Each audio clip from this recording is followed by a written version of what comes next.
Boa tarde, senhora acadêmica, senhores acadêmicos, amigos da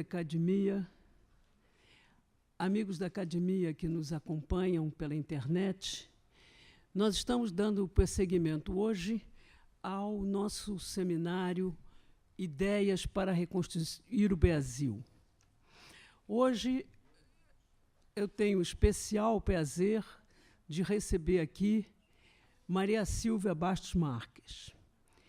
Maria Silvia é um personagem da recente história do Brasil que me deu a honra de aceitar esse convite.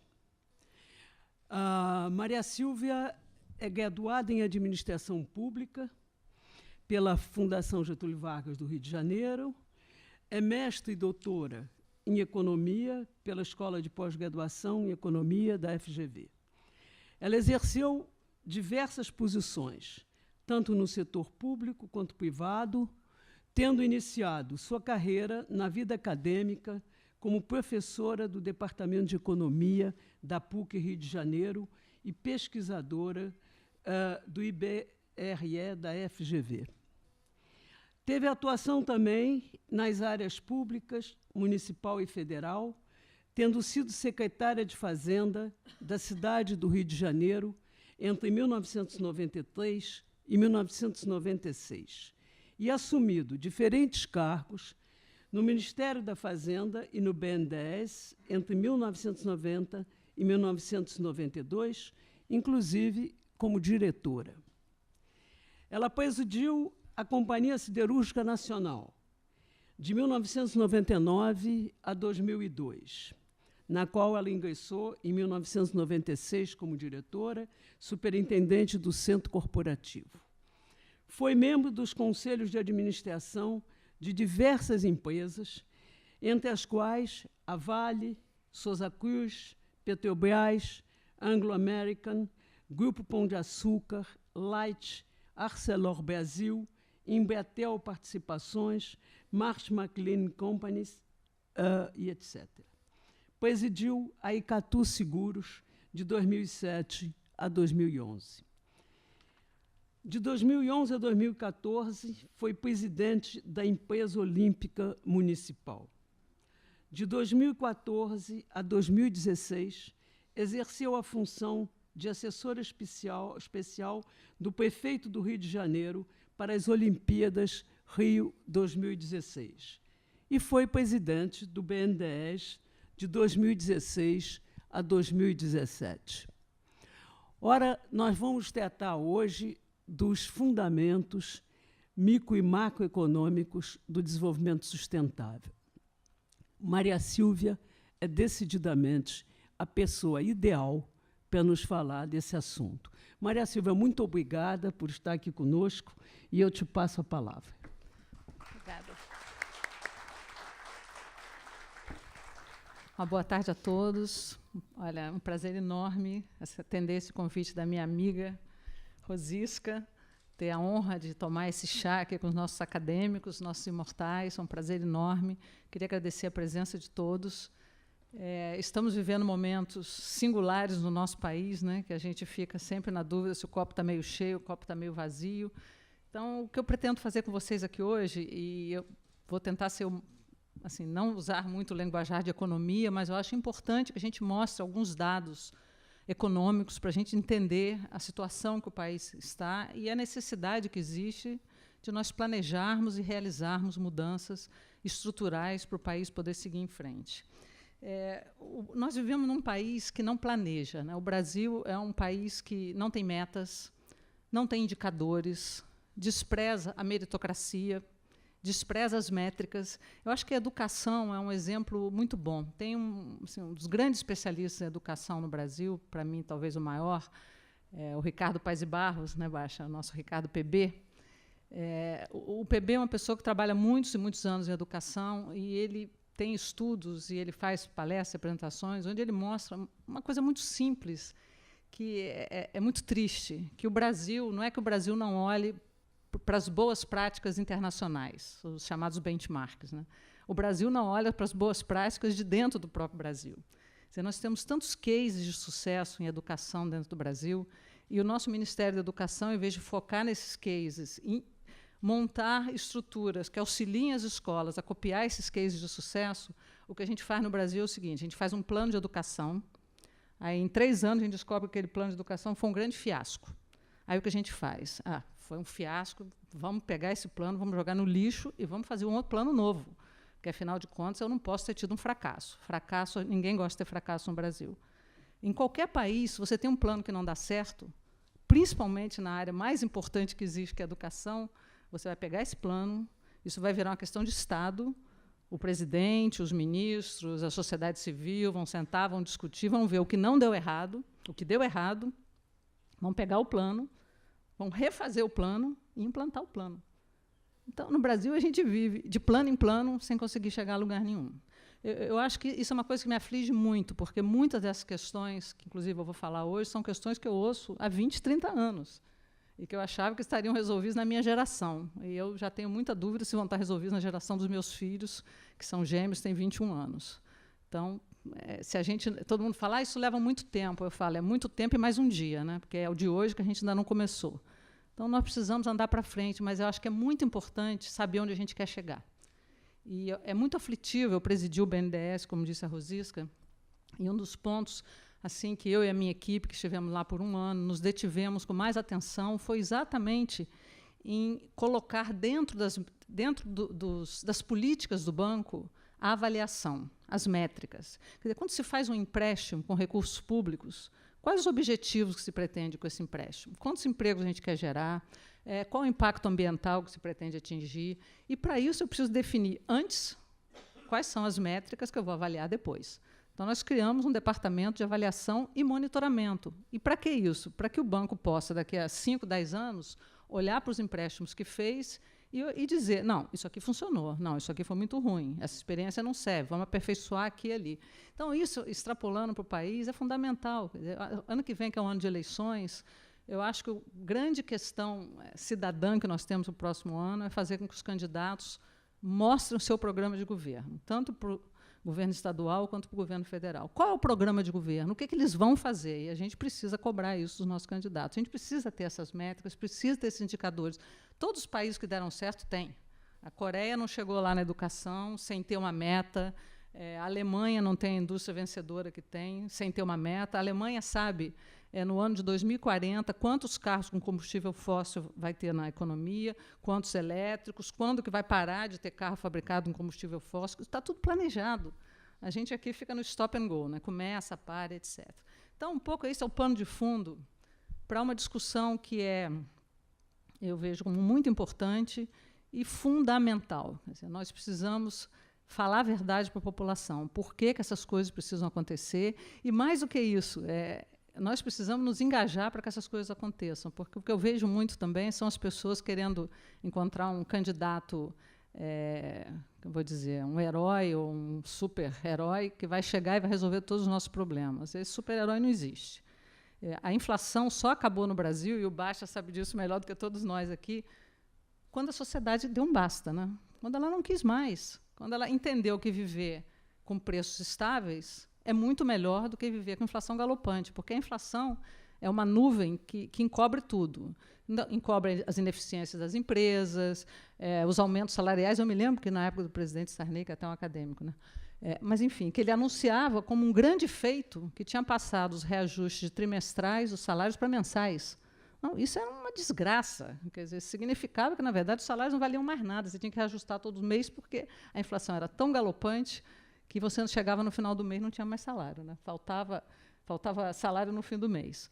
Então, quando a população entendeu que era importante para eles, principalmente para as camadas mais pobres, que não conseguem proteger o seu poder aquisitivo, acabar com a inflação, por isso que toda vez que a inflação sobe, os governantes já começam a ficar preocupados, porque perdem popularidade. Por quê?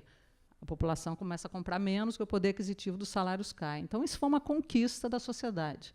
Eu acho que da mesma forma com a corrupção. Todo mundo discute se a Lava Jato vai acabar, a Lava Jato não vai acabar.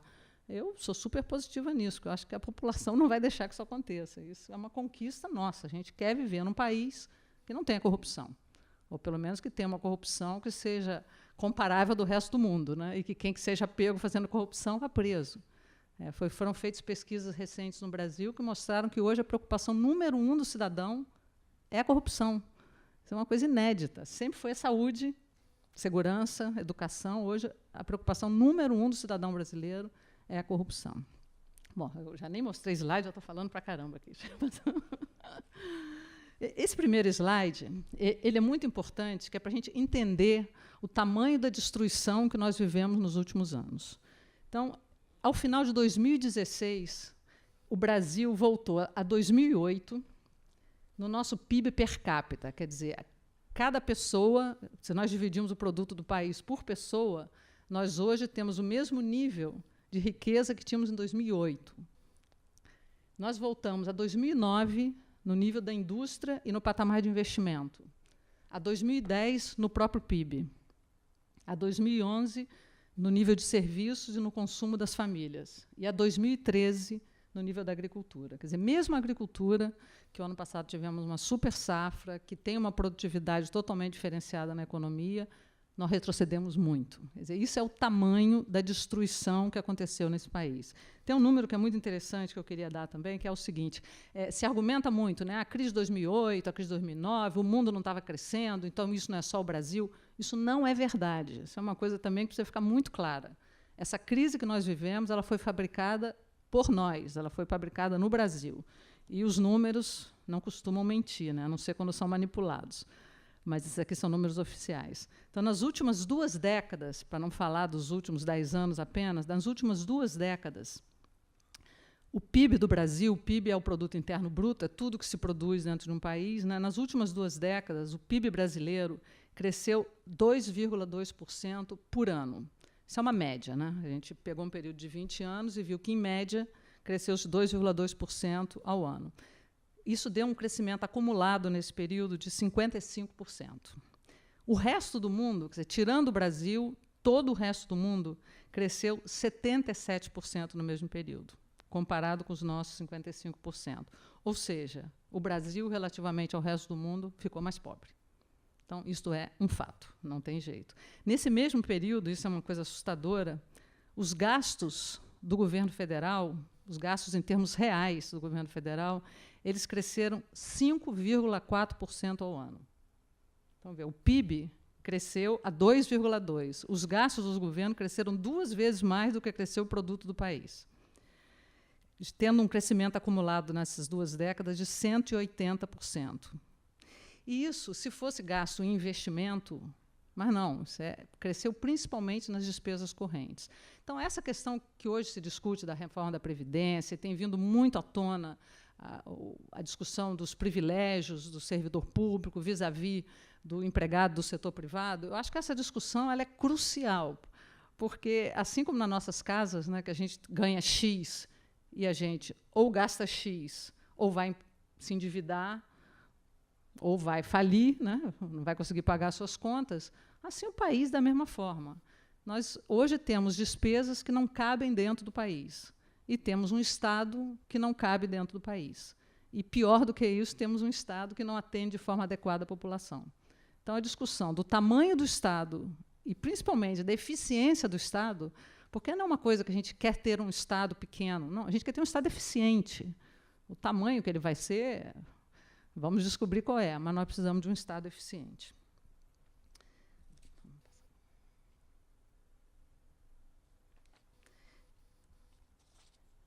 Esse quadro aqui, ele apenas corrobora o que eu disse, é um quadro que mostra como evoluiu a indústria no Brasil e a indústria no mundo no período 2002 e 2016. Então, nós temos o gráfico preto, é a produção industrial no Brasil, e o gráfico azul é a produção industrial mundial. Então, a gente vê que essas 2 curvinhas andam muito juntas até 2008. 2008 foi a grande crise do sistema financeiro americano, né? Vocês lembram do mercado imobiliário, que derrubou bolsas e mercados, instituições no mundo inteiro, e aí caímos juntos, o Brasil e o mundo. Aí a gente olha a continuidade disso, em 2010, o mundo já estava subindo de novo. A curvinha azul começa a subir. O Brasil ficou rateando e, quando chegou 2012, 2013, começou a despencar. Então, isso aqui são fatos, né? São números. nós descolamos do resto do mundo. O resto do mundo teve um baque com a crise de 2008, 2009, como nós tivemos também, mas dever de casa feito, e nós vamos lembrar que os Estados Unidos chegou a mais de 10% de taxa de desemprego, uma coisa inédita naquele país. Hoje está, sei lá, 4 baixa, 3,5%, né? Se recuperou inteiramente. Em 2017, nós começamos o penoso caminho da retomada, né? Então, coisas importantes que aconteceram nesse ano, para a gente pontuar aqui. A emenda constitucional dos gastos. Quer dizer, foi colocado um teto, um patamar máximo para as despesas do governo central. E tem se tentado implantar isso também para os estados e municípios. Isso é uma medida de disciplina fiscal essencial. Se nós fôssemos um país acostumado a fazer escolhas, quer dizer, nós temos orçamento, nosso orçamento familiar. Eu ganho R$1.000 por mês, eu tenho que pagar a escola do meu filho, eu quero ir ao cinema no fim de semana, eu estou planejando fazer uma viagem e quero trocar meu carro. Então, eu pego meus R$1.000 e vou planejar o que eu vou fazer com o meu orçamento. O país, da mesma forma, ele tem a arrecadação tributária, a gente precisa decidir o que vai fazer com esses impostos. Se nós tivéssemos essa disciplina de discutir as prioridades do país, um teto de gastos não seria necessário. Mas eu acabei de mostrar para vocês que os gastos brasileiros não cabem dentro da nossa arrecadação e do crescimento do nosso produto. Ninguém aqui mais quer pagar imposto. Nós já chegamos no limite do nosso pagamento de impostos, principalmente considerando a eficiência dos gastos, dos serviços que esses impostos financiam. Então, esse teto dos gastos, que vai vigorar por 20 anos, ele é fundamental para obrigar o Brasil a fazer escolhas. Então, se nós queremos crescer em termos reais, porque é um teto real, quer dizer, ele é reajustado pela inflação. Se nós achamos que as despesas em segurança precisam ser maiores do que a inflação, ótimo, então vamos aumentar, só que nós vamos ter que diminuir outra. Porque se isso não acontecer, só há 3 alternativas. O país falir, e nós já falimos antes, esse filme não é bom de ser visto, o Brasil já fez moratória na década de 80, isso é um caos. Nós vamos ter inflação de novo, que o governo vai emitir moeda, e nós vamos emitir dívida, que vai levar também à insolvência do país. E à medida que a dívida pública vai crescendo, que é exatamente o que está acontecendo hoje, cada vez mais, para que o governo coloque dívida no mercado e se financie e pague suas despesas, aqueles que compram seus títulos, e talvez até muitos aqui não saibam, mas muitos aqui financiam o governo assim, quando você entra num fundo de renda fixa, por exemplo, você está financiando a dívida pública, porque lá dentro tem títulos públicos. Então, se exige taxas de juros cada vez maiores. É uma situação que é matemática, não tem jeito. Então, esse teto de gasto ele é muito importante. E aí, onde entra a reforma da Previdência nisso? Hoje, o maior item de despesa do governo central é a despesa com aposentadorias, seja do INSS, que são os servidores, que são os trabalhadores do setor privado, seja dos funcionários públicos. Nós vamos falar sobre isso mais à frente. Então, se não houver uma reforma realmente que mude estruturalmente a Previdência, esse teto de gastos e, portanto, a trajetória da dívida pública, eles são insustentáveis, não vão conseguir ser cumpridos. Foi feita a reforma da legislação trabalhista, não é uma reforma definitiva, mas é uma reforma, no meu modo de ver, muito boa. Primeiro porque tornou legítimo, né, legitimou por lei práticas que já aconteciam, que geravam muita insegurança, e, de outro lado, flexibilizou as relações de trabalho, que, ao contrário do que as pessoas dizem, favorece o emprego. A legislação trabalhista brasileira, da forma que ela existia, da década de 50, é uma legislação anti-emprego. O empregador pensa 20 vezes antes de empregar alguém, porque, para se poder demitir alguém, o custo é tão elevado que que os empresários simplesmente evitam empregar. E então essa legislação agora permite que ele seja demitido mais facilmente. Não, essa legislação permite coisas que não permitiam antes. Por exemplo, você contratar por meio período, você ter uma flexibilização salarial. Então, no momento de crise, em vez de você mandar o funcionário embora, porque ninguém quer mandar um funcionário embora. Se você tem um funcionário bom, que a empresa investiu nele, que ele aprendeu a fazer aquilo, o custo de recontratação é muito alto. Você tem que contratar de novo, treinar de novo, inserir dentro da empresa. Então, por que os Estados Unidos é um país que se recupera tão rápido das crises? Porque a legislação trabalhista americana é muito flexível. Vale o que é acordado entre patrão e empregado. Então, essa mudança que aconteceu agora, muita gente ainda não se deu conta de quão transformadora ela é, mas ela, para o médio e longo prazo, ela vai ter um impacto fundamental no emprego e também no crescimento da economia brasileira. A criação da taxa de longo prazo, isso é uma coisa técnica, é a taxa de empréstimo do BNDES. Eu estava no banco quando eu, junto com o presidente do Banco Central, a gente começou a preparar essa mudança por lei. E essa mudança é muito importante para que, no médio prazo, as taxas de juros possam cair. E eu acho que a explicação aqui é muito simples. Trata-se do seguinte, quer dizer, no Brasil, uma parte da taxa de juros que é ditada pelo Banco Central, as pessoas que têm no seu cartão de crédito ou pegam um empréstimo pagam uma taxa de juros de mercado. Só que uma outra parte da população tem taxas de juros subsidiadas. E não é um subsídio, como no caso da agricultura. A agricultura brasileira tem subsídio, como toda a agricultura no mundo, mas é um subsídio que está lá no orçamento da União. Então, ele vai para o Congresso, ele é votado, os valores são explícitos. Essas taxas de juros, e a taxa de juros do BNDES está nesse contexto, são taxas de juros que têm um subsídio implícito, ele não é claro. Como assim? Quer dizer, então, a taxa de juros da economia estava, digamos, 12%, e o BNDES emprestava 7%. Então, chegou a emprestar, durante o programa de sustentação de investimento, a 2,5%, com uma inflação, sei lá, de 7%, ou seja, emprestava uma taxa de juros negativa. Então, quando existe a necessidade de se combater a inflação, como aconteceu recentemente, que a inflação chegou a 10%, o Banco Central ele precisa elevar a taxa de juros muito mais do que precisaria se essas taxas diferenciadas não existissem. Então, se toda a economia tivesse uma taxa de 7%, por exemplo, e não um tivesse 7 ou outro tivesse 2, o Banco Central não precisaria aumentar mais do que proporcionalmente a taxa para que todos sentissem os efeitos disso, reduzisse a demanda para reduzir a inflação. Não sei se está complicado de entender, mas esse maior realismo das taxas de juros, ele faz no médio e longo prazo que as taxas de juros da economia como um todo possam ser estruturalmente mais baixas. Os índices de confiança do consumidor, das empresas, começaram a melhorar, e isso tem uma razão.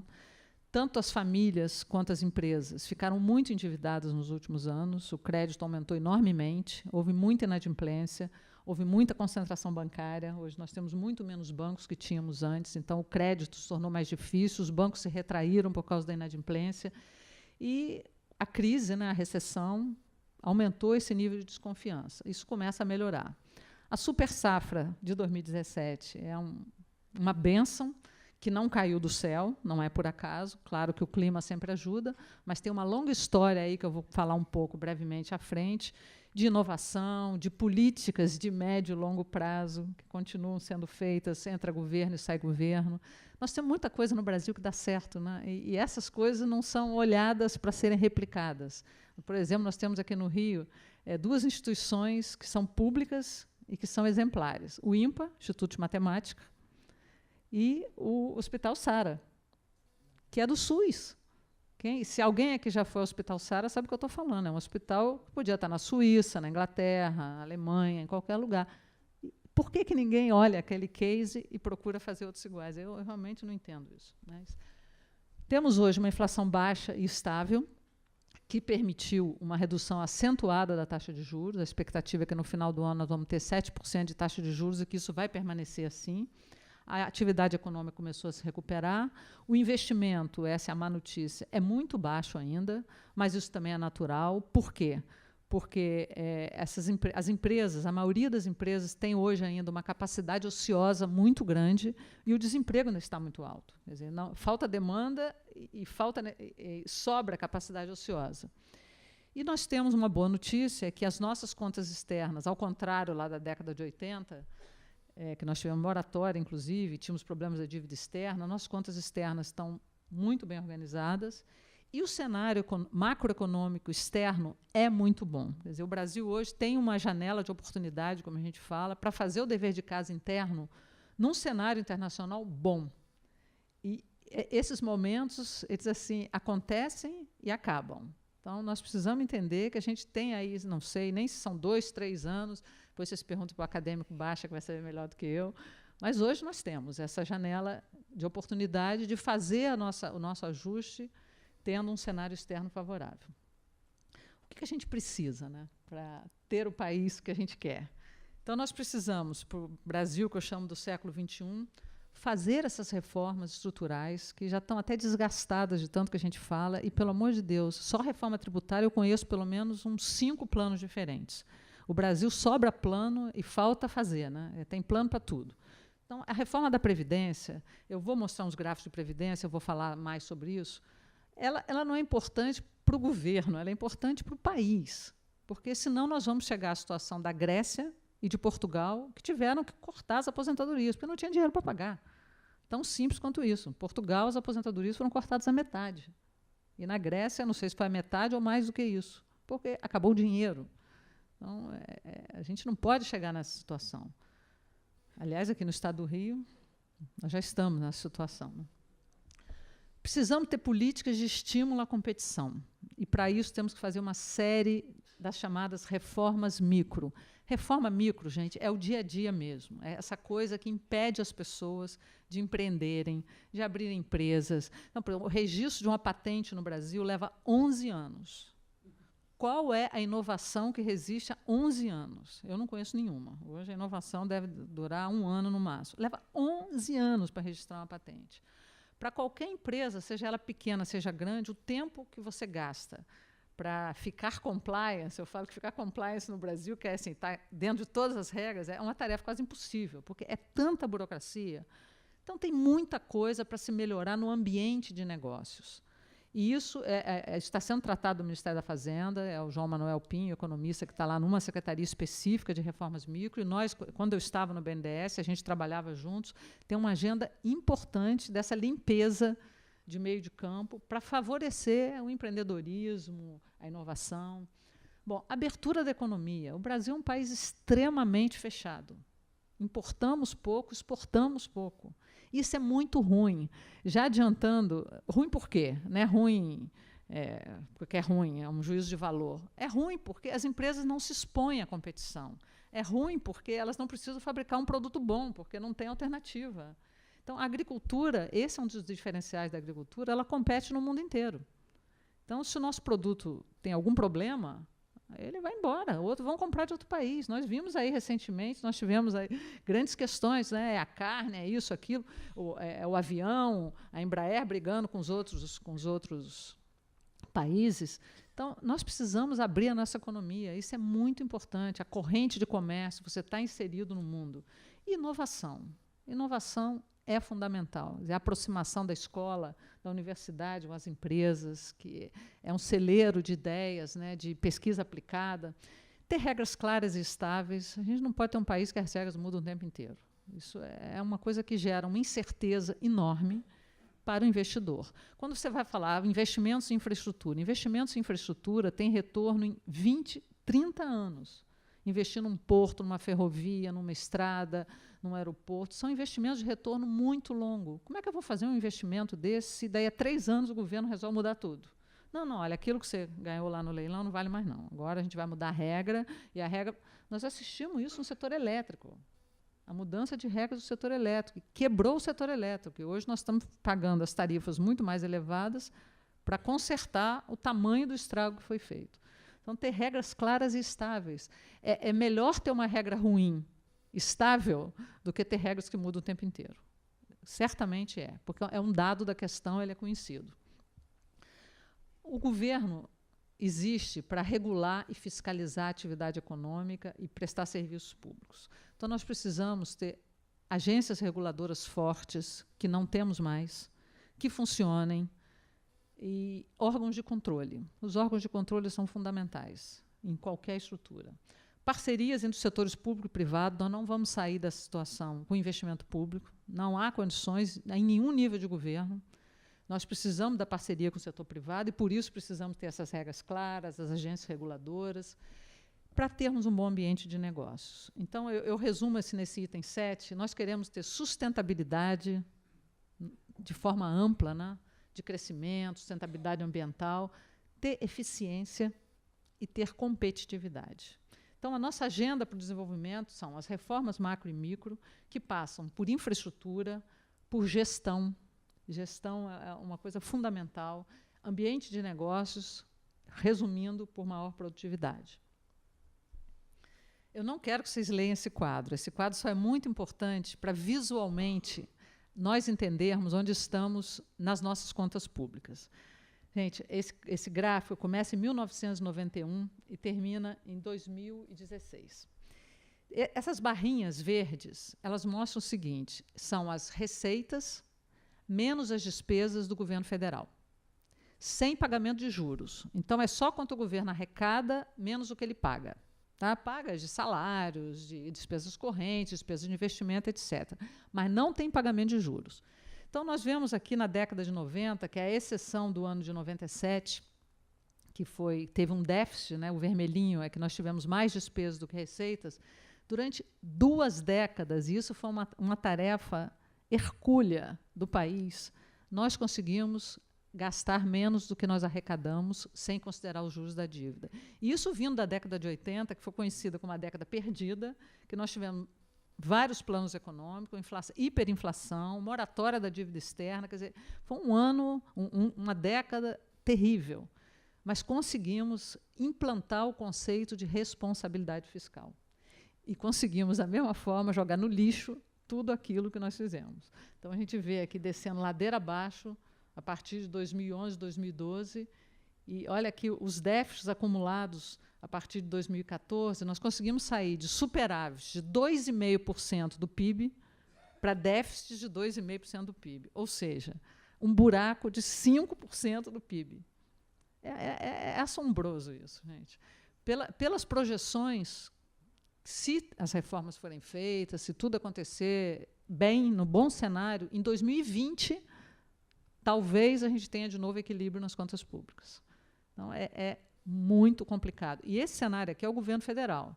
Se vocês pegarem os estados e municípios, é daí para pior, porque a destruição é igual. Todos fizeram igual. Assim, aumentaram despesas para caramba, problemas de gestão em todos os lugares. A maioria dos municípios, nós temos 4.500 municípios no Brasil, eu me arriscaria a dizer que menos de 1.000 têm condições de sobreviver sozinhos. Todos estão em situação muito difícil.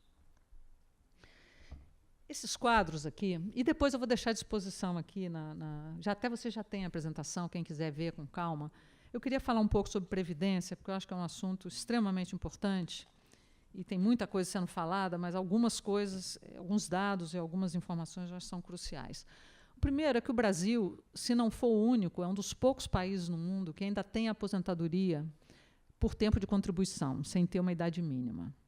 Nós vivemos hoje um mundo que é muito diferente de 20, 30 anos atrás, por várias razões. Primeiro, as pessoas vivem muito mais, né? Antigamente, se você se aposentava com, sei lá, 50, 60 anos, vivia até os 65 ou 70, você tinha 10, 20 anos de usufruto dessa aposentadoria. Hoje as pessoas se aposentam com 55, tem 40, podem ter 40 anos de aposentadoria. Então, esse é um fato. Mudou a curva demográfica. E a curva demográfica do Brasil está mudando muito rápido.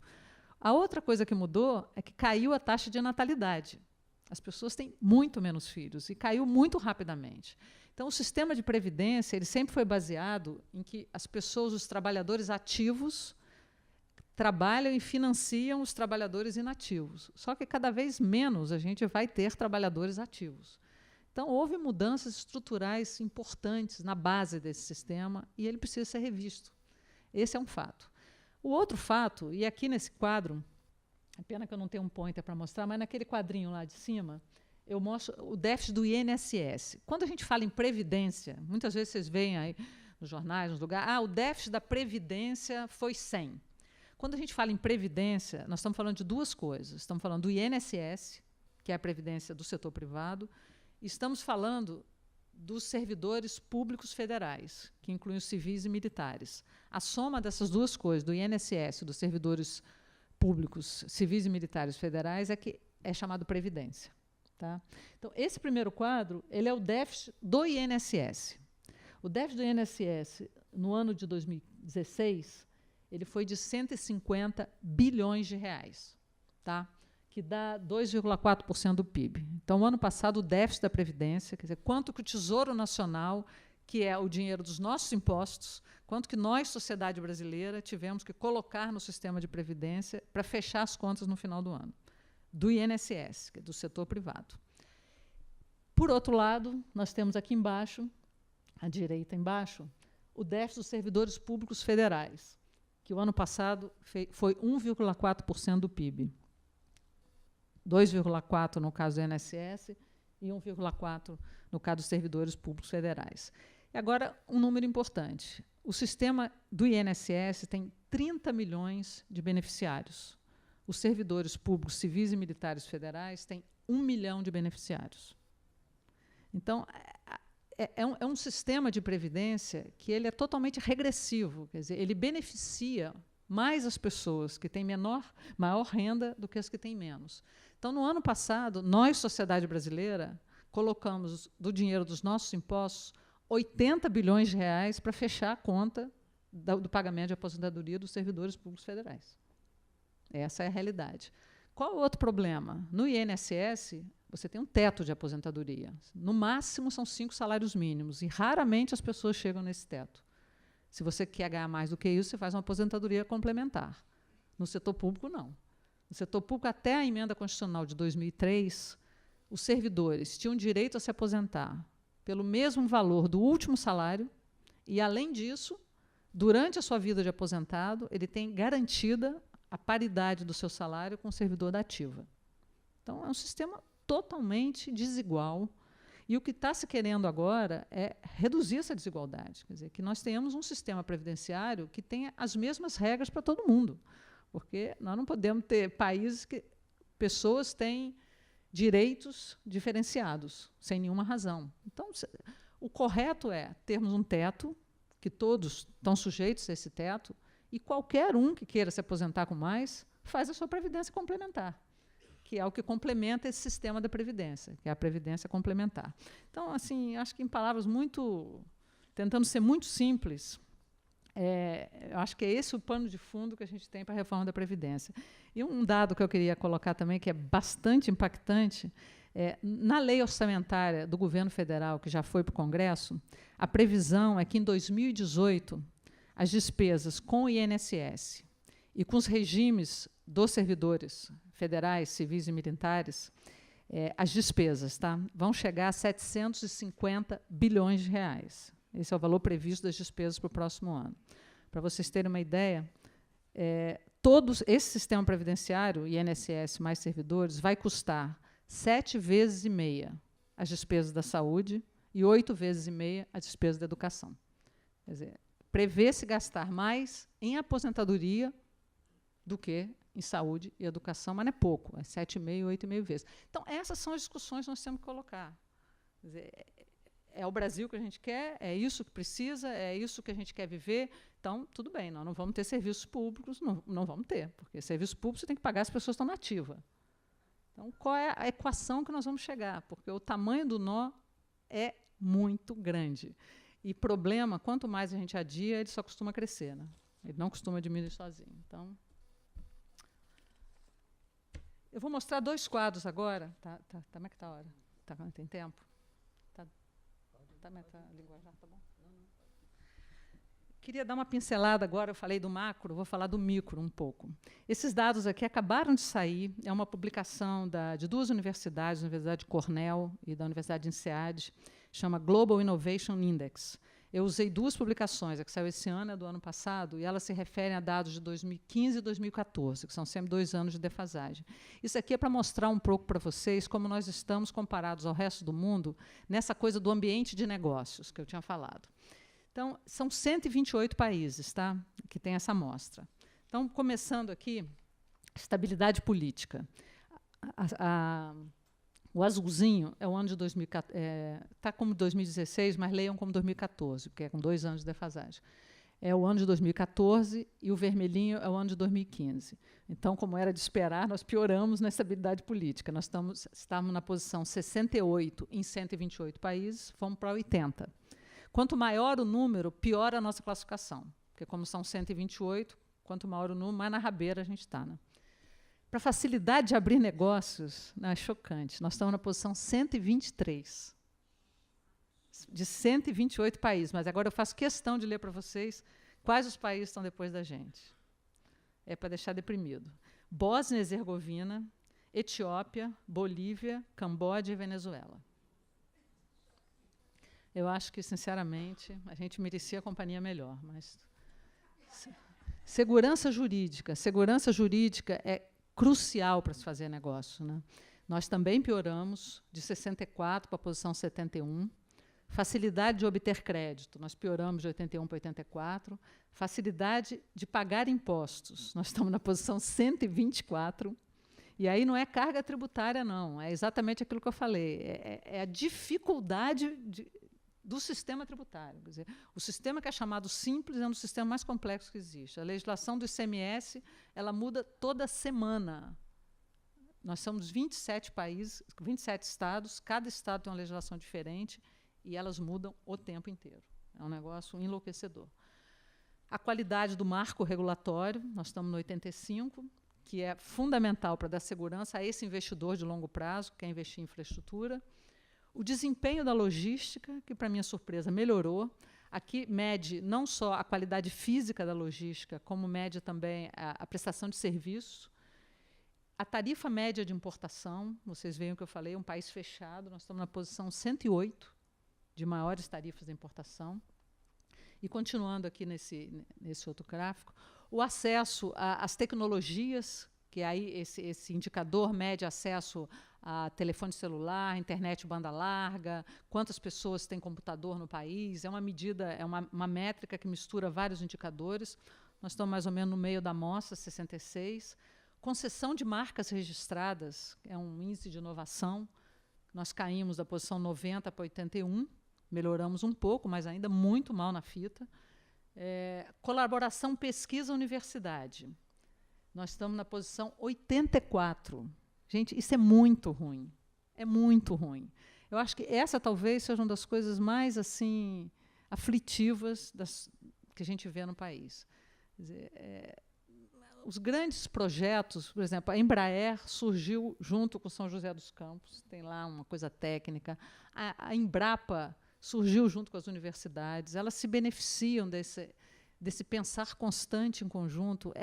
O Brasil viveu o caminho oposto, né? Hoje é quase uma heresia se falar em colocar a universidade trabalhando junto com a empresa privada, abrir a universidade para colaboração estrangeira.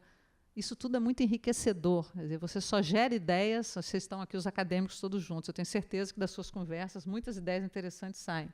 As ideias boas só acontecem quando você tem um grupo de pessoas capacitadas juntas. E quanto mais diversidade tiver, melhores ideias vão surgir, né? Os gastos públicos em educação, aí olha a surpresa. Nós estamos na posição 21. Nós estamos muito bem. A gente gasta. Gasto. A gente gasta. Isso está incluindo salários dos professores da ativa. Estamos na posição 21. Eu tinha até colocado aqui, olha, deixa eu ver se eu tenho aqui, eu tinha anotado. No gasto com educação, nós estamos à frente de países como Irlanda, Reino Unido, Israel, França, Alemanha, Canadá, Estados Unidos, Austrália, Chile e Espanha. Incrível, né? Era para estar todo mundo... o gasto por aluno, nós estamos na posição 48, que também é muito bom. E são todos gastos públicos, né? Gastos em pesquisa e desenvolvimento, nós estamos na posição 32, também não é ruim. Ranking médio das 3 melhores universidades, aí se pega por país as 3 melhores universidades, faz um ranking e compara com a mesma coisa nos outros países. Também estamos bem, no 24, isso para mim foi uma surpresa. E formação bruta de capital é um nome bonito para investimento. Nós estamos lá no fim da fila, no 98. Então, acho que esse indicador dá uma boa ideia, né, assim, gastamos demais, não temos eficiência, não temos competitividade, temos um ambiente de negócio extremamente conturbado, uma economia fechada, tem muita coisa para mudar. Para ilustrar isso um pouco melhor, esse gráfico aqui ele mostra quanto que o Brasil gastou de infraestrutura de 2008 a 2013, e certamente isso piorou muito, porque nós vivemos a crise de 2012 em diante, né, comparado com o resto do mundo, isso é como percentagem do PIB, e com esses países que aqui estão. Então, o mundo como um todo, e o mundo é muito desigual, a gente sabe disso, tem países que estão numa situação muito pior do que a do Brasil, em termos de PIB, e etc., gastou 3,4% do PIB, em média, nesses anos. Nós gastamos 2,5%. Isso não é suficiente nem para cobrir a deterioração do capital físico que já existe no país, quer dizer, a depreciação. E isso é uma coisa que eu não preciso dizer, basta a gente andar pelas nossas estradas, pelos nossos aeroportos públicos, os que ainda não têm concessão, quer dizer, pelos portos, por tudo que ainda é público, e ver o nível de deterioração que a gente está vivendo. Esse gráfico, que está muito ruim ali, mas eu vou ler para vocês, é interessante, vale a pena, que ali eu mostrei quanto que a gente investe, e aqui é a qualidade do investimento. Porque não adianta dizer que privatizou a estrada, o cara vai lá, joga um asfaltozinho, daqui a pouco o asfalto já saiu todo, porque não tem órgão regulador, ninguém está lá fiscalizando, enfim, é isso que a gente assiste o tempo todo. Então, nós não só gastamos pouco, como gastamos muito mal. Esse quadro é um quadro que compara a qualidade da infraestrutura do Brasil com outros 5 países, acho que são 5. É Turquia, Chile, África do Sul, México, Rússia, Índia e Argentina. São 7 países. E foi montado com esses países porque são países parecidos com a gente, né? São países emergentes, de renda parecida. Então, o primeiro, aquele do cantinho ali, é a qualidade geral da infraestrutura. Nós somos os piores junto com a Argentina. Estamos empatados com a Argentina. Na qualidade das rodovias, que é o seguinte, nós somos os piores empatados com a Rússia. No terceiro, que é o das ferrovias, Brasil e Argentina estão lá no último lugar. No dos portos, nós estamos sozinhos no último lugar. E no transporte aéreo, nós somos piores também que todos. Quase empatados com a Argentina, mas nós somos os piores. Então, isso são publicações internacionais, publicações de entidades de pesquisa. E vou encerrar agora, que já falei para caramba, né? Vamos falar um pouquinho de produtividade, porque a produtividade é o que resume tudo isso que eu acabei de falar. Quer dizer, qualquer empresário, seja um microempresário, seja uma costureira, seja um professor, todo mundo tem que se preocupar com a produtividade. Quer dizer, quanto que ela rende no trabalho.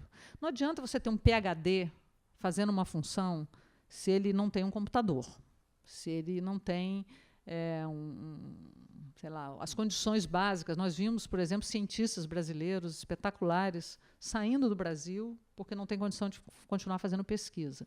Então, para você ser produtivo, não basta ser educado, porque muitas vezes se confunde, né? A produtividade do trabalho, você tem que investir em educação. Isso é uma condição necessária, mas não é uma condição suficiente. Tem que investir em inovação, tem que investir em ambiente de trabalho. Aquele programa que havia de mandar os jovens para fora para estudar, como é que chamava? Ciência Sem Fronteira. Olha, eu conheço alguns tristes casos de jovens que foram para fora, voltaram para o Brasil e ficaram deprimidos, porque não tinha o que não tem onde trabalhar. Que o programa só se preocupava em mandar as pessoas para fora, mas não se preocupava em realocar as pessoas quando voltavam. Então, ele não tinha ambiente para aplicar o que ele aprendeu. Quer dizer, aí a gente investe numa pessoa para a pessoa querer ficar lá fora, não para voltar e agregar conhecimento aqui. Então, a produtividade, que isso aí chama produtividade total dos fatores, ela é muito importante. Por quê? Porque ela é que leva o país para frente. Quanto mais produtivo eu sou, mais eficiente eu sou, mais competitivo eu sou. Então, esse quadro ele faz uma comparação com os Estados Unidos. Os Estados Unidos é um país que tem os maiores índices de produtividade do mundo, então ele é uma boa referência para a gente se comparar. E, no período 1995 a 2015, quer dizer, durante 20 anos, eu estou comparando como evoluiu a produtividade de todos os fatores de produção do Brasil, da China, da Índia e da Coreia em relação dos Estados Unidos. Então, a China, nesse período, a produtividade dela cresceu 20% a mais do que a produtividade americana. Lembrando que o nível da americana é muito maior. Então, ela cresceu 20%, mas ainda não tem uma produtividade igual. Isso é taxa de crescimento. A Coreia cresceu 37% a mais. A Índia, 8% a mais. E nós, 3% a menos. Então, nós pioramos, não só em relação aos Estados Unidos, mas em relação aos nossos competidores, as economias emergentes. Por que a agricultura é diferente? A agricultura, ao contrário disso tudo, ela cresceu 20% além da produtividade americana. Então, é um case que tem que ser estudado. E eu vou falar da agricultura de novo. E aqui, falei da produtividade total dos fatores. Aqui, antes de eu falar de novo da produtividade da agricultura, eu queria mostrar a produtividade do trabalho, que é muito... eu acho até doloroso ver esses dados aqui. que é fundamental para a competitividade. Então, a produtividade do trabalho é relativa aos Estados Unidos. A gente começa no ano de 1985, são 30 anos. Então, em 1985, nós tínhamos ali emboladinhos o Brasil, o Chile e a Coreia. Estão vendo ali, né? A curva preta é o Brasil, o Chile é vermelho, a Coreia é o verde. Então, nós tínhamos ali, naquela época, 31% da produtividade do trabalho americano. Quer dizer, um trabalhador brasileiro rendia 31% do trabalhador americano em 1985. Como é que isso evoluiu ao longo do tempo? Bom, o Chile, hoje, em 2016, o trabalhador chileno rende 46% do trabalhador americano. O trabalhador coreano rende 61% do trabalhador americano. O tailandês, que tinha 40% da produtividade americana em 85, hoje tem 83% da produtividade americana. A China, que só tinha... Isso aqui é 3? Eu não estou conseguindo ver, tão pequeno que está. 3,5%. Da americana, hoje tem 19,42% e a Índia 13,9%. E nós, que tínhamos 32% da produtividade do trabalho americano, hoje temos 24%. Ou seja, o trabalhador brasileiro, 30 anos depois, rende menos hoje, relativamente aos Estados Unidos, do que rendia em 1985. Se isso não é de cortar os pulsos, eu não sei o que é. Esse é o último quadro. Não vou mais abusar de vocês. Esse último quadro é muito interessante. Isso é um trabalho muito recente. Foi feito pelo professor José Roberto Mendonça de Barros, que é um especialista em agricultura. Ele fez esse trabalho para o último fórum que teve lá no BNDES, foi no último mês que eu estava lá na presidência. E ele foi exatamente estudar por que a agricultura tem esse desempenho tão diferente dos outros setores e por que a gente não aprende com essas lições da agricultura. Deixa eu achar meu quadrinho aqui, porque tem uns comentários que eu quero fazer. Espera aí. Está aqui. Bom, então, vamos começar de baixo para cima para eu explicar para vocês o que eu estou falando. Isso aí é a taxa anual de crescimento da produtividade do trabalho. Estou falando só do trabalhador, em 20 anos, de 95 a 2015. Então, a gente começando ali pelo total, o que aquilo ali quer dizer? É que a produtividade de todos os setores da economia brasileira cresceu ao ano, nesse período de 20 anos, 0,9%, que é muito baixo, tá? Muito, muito, muito baixo. Os serviços tiveram um crescimento muito medíocre. A produtividade nos serviços cresceu apenas 0,3% ao ano nesse período. E os serviços hoje são um setor fundamental, porque eles têm 73% da participação no PIB. Quer dizer, o produto do país hoje, 73% do produto, de tudo que se produz no país hoje, é serviço. E isso vai ser cada vez mais, porque hoje tudo é serviço. Mesmo quando a gente está falando em indústria, é muito difícil você separar a produção física industrial do serviço que é agregado àquele produto. Essas fronteiras, elas praticamente não existem mais. A própria agricultura tem uma prestação de serviço muito pesada. Então, os serviços cresceram 0,3% ao ano. Vou pular a indústria e vou para a agropecuária. A agropecuária cresceu 5,4% ao ano. E, olha, cresceu, isso aí é uma média, né, porque é o crescimento ao ano durante 20 anos. A partir dos anos, final dos anos 90, mais o início de 2000, esse crescimento foi ainda mais acelerado. Quer dizer, ela está numa curva ascendente de crescimento da produtividade, mas ela só tem 5,5% de participação no PIB. Quer dizer, o impacto no país como um todo não é tão grande. Agora, o caso patológico é o caso da indústria, porque a indústria caiu a produtividade 0,8% ao ano nesse período. E isso, gente, quando nós contrapomos a isso o fato de que a indústria tem um pesado crédito subsidiado, que as nossas indústrias, vou citar um caso, que é bem conhecido, a indústria automobilística. A indústria automobilística existe desde 1953, e até hoje ela é tratada como uma indústria que precisa ser protegida. A Zona Franca de Manaus é protegida desde que ela existe. Aí eu volto àquele ponto que eu falei. Quais são as métricas? Qual a avaliação desses programas? Qual é o custo-benefício de nós, cidadãos brasileiros, estarmos dirigindo os nossos recursos escassos dos nossos impostos para a Zona Franca de Manaus, para a lei de informática, para a indústria automobilística? Quer dizer, pode até ser que seja muito meritório, mas não há evidência disso, de que isso está gerando. Isso aqui é um número, é um fato. A produtividade caiu. Só no banco, né, que eu presidi e tive há pouco tempo, nós tivemos, que é público, o Programa de Sustentação do Investimento, que são aqueles 500 bilhões de reais que o Tesouro Nacional, sempre que eu falo em Tesouro Nacional, nós estamos falando do dinheiro do contribuinte, emprestou o BNDES para emprestar, para, teoricamente, incentivar o investimento no Brasil, que eu acabei de mostrar para vocês que não aconteceu.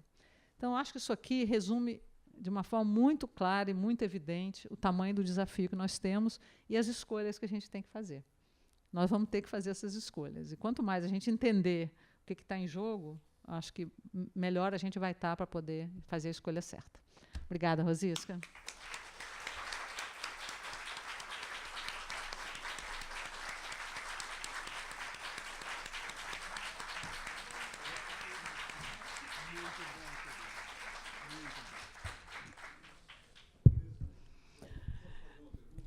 Um momento, deixa... Um momento. Excelente exposição, mas nesse último quadro que você nos dá aí, você nos dá a agropecuária com o crescimento de 5,4. A agropecuária brasileira, segundo eu estou informado, a grande parte da produção é para exportação. Isso aí não conflita um pouco com os problemas de fechamento do nosso país?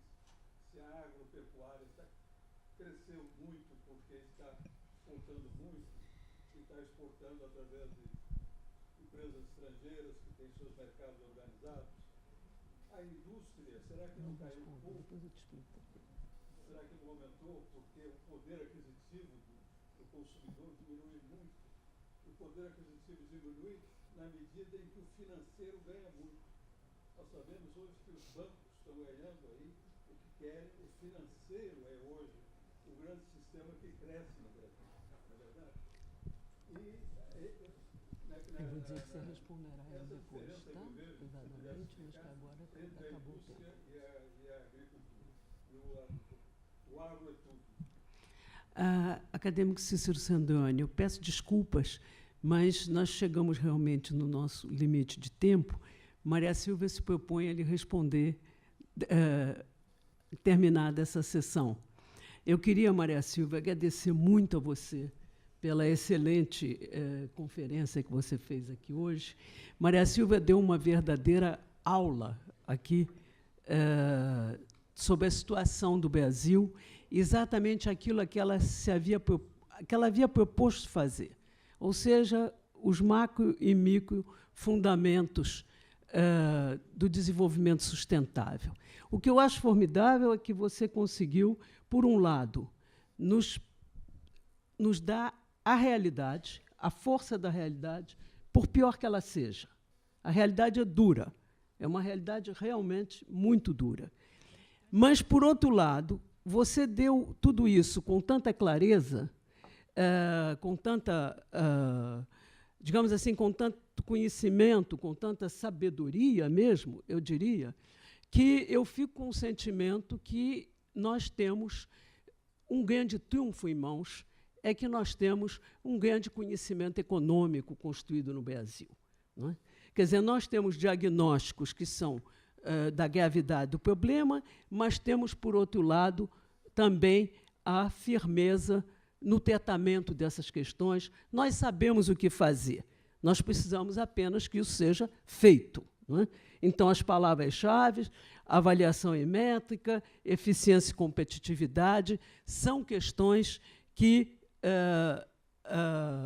estão claras, cuja necessidade é clara hoje. Portanto, eu penso que, mais do que tudo, você começou a sua palestra dizendo nós precisamos, no futuro próximo, no caso, nas próximas eleições, sobretudo, saber aqueles que pretendem nos governar ao que vem. Não é? Quer dizer, qual é o programa? Sabem do que estão falando? Quer dizer, sabem o que vão encontrar como problema pela frente? Eu acho, Maria Silvia, que você nos deu um quadro muito claro. E, sobretudo, você falou a palavra-chave, que é escolhas. Eu acho que hoje, realmente, o desafio é o desafio das escolhas. Não e foi para nós extremamente claro. Eu queria convidar a todos para a próxima conferência do ciclo, que terá lugar no dia 28 de novembro, terça-feira, às 5h30 da tarde, como sempre, e a conferencista será Isabela Teixeira, que falará no Novo Brasil, a menor distância entre 2 pontos é uma curva. Muito obrigada a todos pela presença e nós vamos nos ver daqui para frente. Maria Silva, muito obrigada.